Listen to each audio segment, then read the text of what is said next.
Servus zusammen, mit Anna, lead singer of the greatest band you've never heard of, the Anaconda. Unfortunately, the whole band celebrated a bit too hard last night and somehow managed to get completely lost on the way home. Classic rockstar move. Now, there's a concert tomorrow night and Anna's got a problem. No band, no show. Can she track down all 4 of her missing bandmates and get the gang back together in time? Let's find out in this survival challenge. The rules? Every band member must survive. No solos allowed. Anna has until the evening of day 1 to find them. No cheats. If this entertains you, maybe you consider to hit the subscribe button and feel free to check out my other challenges too. This challenge may not be the toughest from survival standpoint, but the Escort Mission brings its own kind of chaos. I started the way I always do. First up, the game. I grabbed the totem's head and got out fast. Outside, I crafted a pickaxe, grabbed every bit of food I could find, snagged a first aid kit, built a spear, an axe, geared up, and set off toward familiar crowd.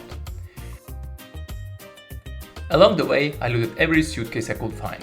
A pair of leggings gave me some extra inventory space, always a win. I'd need a totem soon, so first things first. I built a campfire and lit it.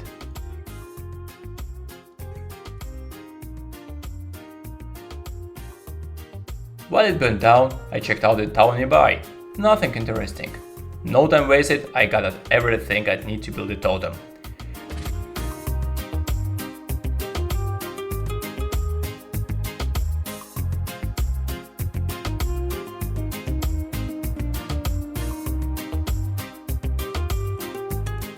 Early afternoon now, I smashed a totem near the tower, salvaged 2 heads and an arm.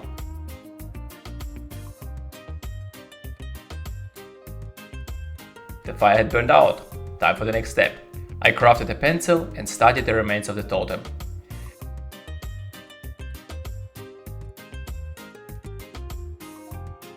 With everything prepped, crafting was quick, but I still lacked the entities needed to unlock the slave marks.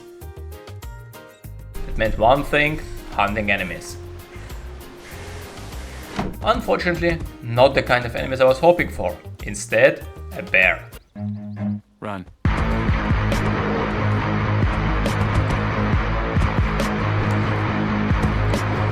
I survived, but not without taking some hits. Pushing on, I followed the road and found 3 infected. Drew their attention.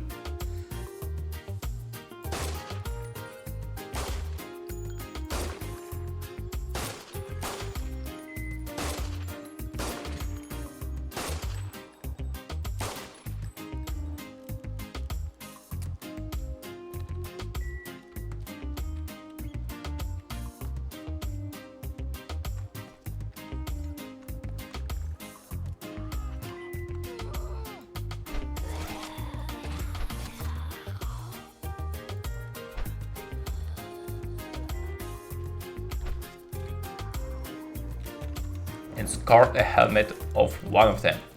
Perfect fit. Snow had started falling. I kept moving, hoping for better gear. No jacket, but at least I found another pair of leggings. More space, more options. The bear fight and the cold were wearing me down. Time to head back. I thought about grabbing the gas mask, but time was ticking. Back at the tower, Anna was already freezing, but warming up would cost precious time. I had to push through. I crafted the first slave's mark. Still wounded, still cold, I set out to find Enrico. I headed for the nearby military camp.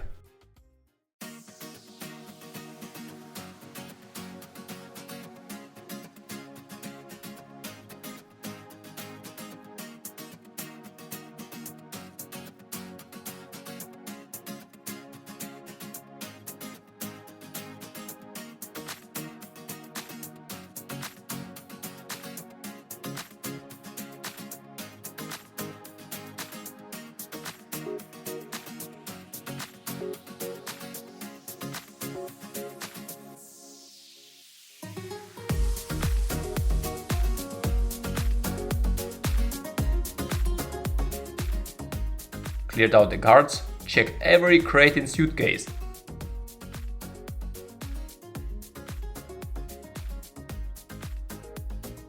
Nothing great, except for some ammo in an ammo box. It had to do.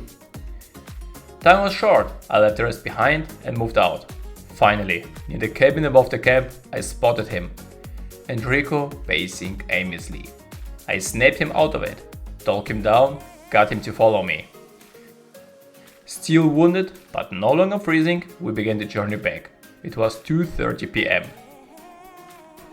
On the way, I made a quick detour to the totem at the military camp and grabbed another hat. Back at the tower, I crafted my second and then my third slave's mark.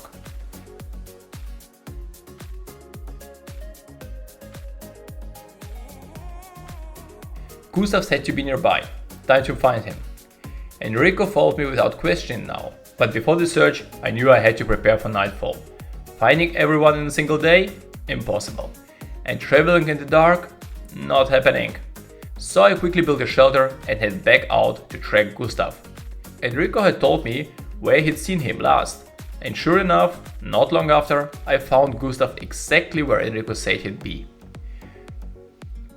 One quick fix for his headache, and now we were 3.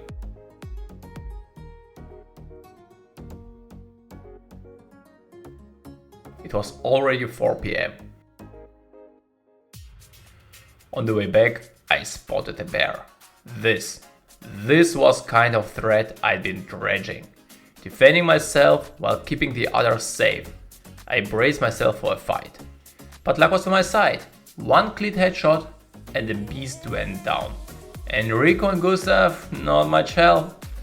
With the daylight still on our side, I decided to grab the final head and craft the last slave's mark.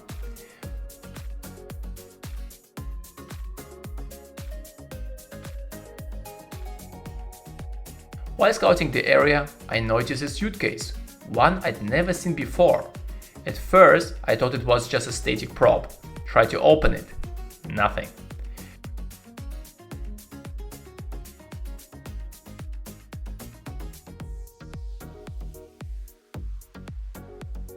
Then I checked it properly, and turns out it was lootable. Inside a pair of jeans, I put them on immediately. Still weird, that case had never been there before.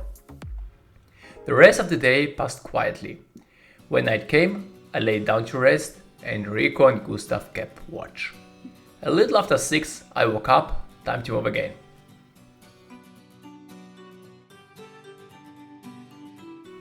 Before setting off, I changed my mind. I was going to grab the gas mask after all. Told Enrico and Gustav to wait outside, ran into the tunnel, grabbed the mask and got out, fast and clean. Luckily, Enrico and Gustav were still waiting for me outside.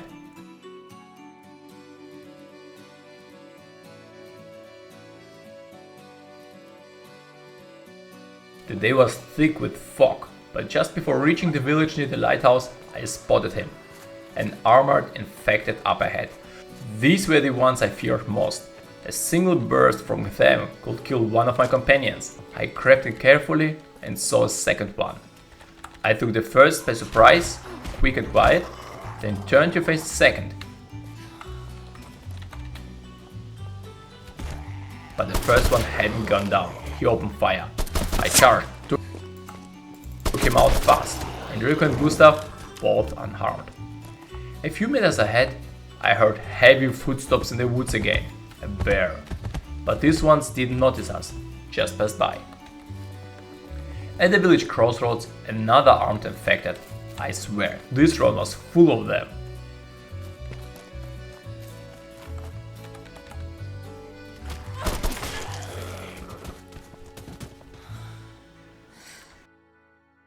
While sorting through the loot, I was suddenly attacked from the side. Not a big deal, until I realized the attacker was standing between me and the others. I couldn't risk hitting them. I had to maneuver around him, keep him away from my team. But before I could finish, a second attacker showed up. Bad positioning again, and then a third. I sprinted away to spray them out. It worked. 2 of them locked onto me, giving me space to deal with them safely.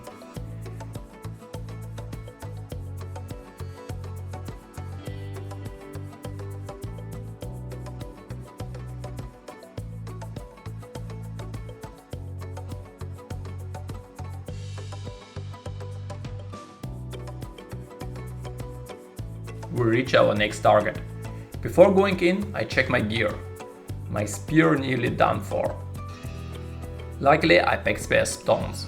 Time to craft a backup.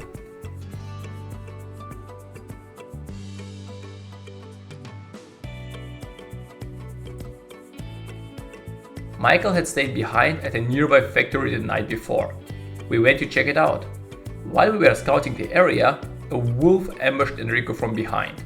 No hesitation, I stepped in, keeping Enrico safe while making sure he didn't get caught in the crossfire. One clean strike, the wolf went down. Michael had apparently taken shelter in one of the nearby buildings. He looked visibly relieved to see us. Now there were 4 of us.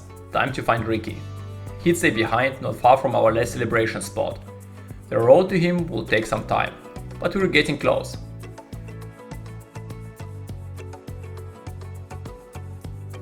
Our path led us past a small creek, narrow, awkward, easy to forget. I had completely.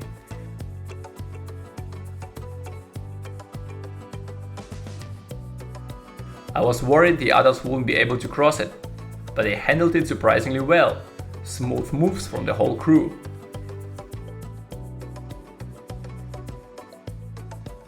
As we left the woods and hit the road, a wolf lunged out at us. Every encounter like this was dangerous, especially because my own spear could accidentally hurt the others if I wasn't careful. The wolf went down, but before I could breathe, an infected attacked us from the side. Again, positioning was everything. I had to keep myself between the threat and my team. No friendly fire, not today. That was the real challenge in this mission, always staying just right, close enough to fight, but far enough to protect the band. A little further down the road, we reached the gas station. That's where Ricky had stayed behind, insisting he needed to stock up on supplies.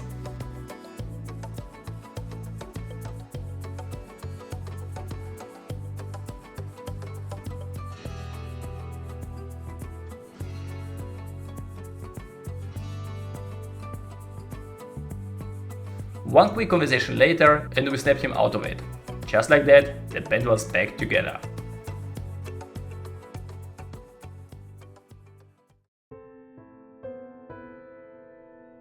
We wanted to keep moving, but then Michael suddenly refused. I tried to talk to him.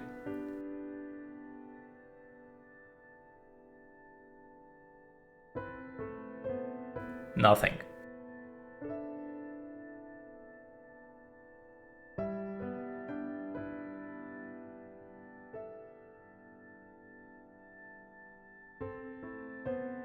I scolded him.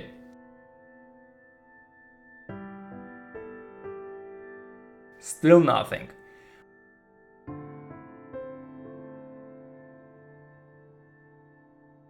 I even threatened to leave him behind. He didn't budge an inch. I tried resetting the conversation.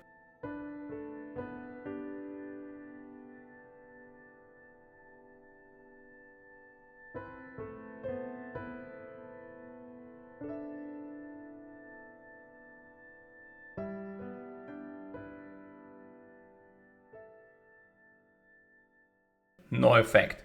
Then, out of nowhere, Kelvin showed up. Kelvin. Always popping up trying to join the band. But let's be real, there just wasn't room for him. In the end, nothing worked. Michael had made up his mind.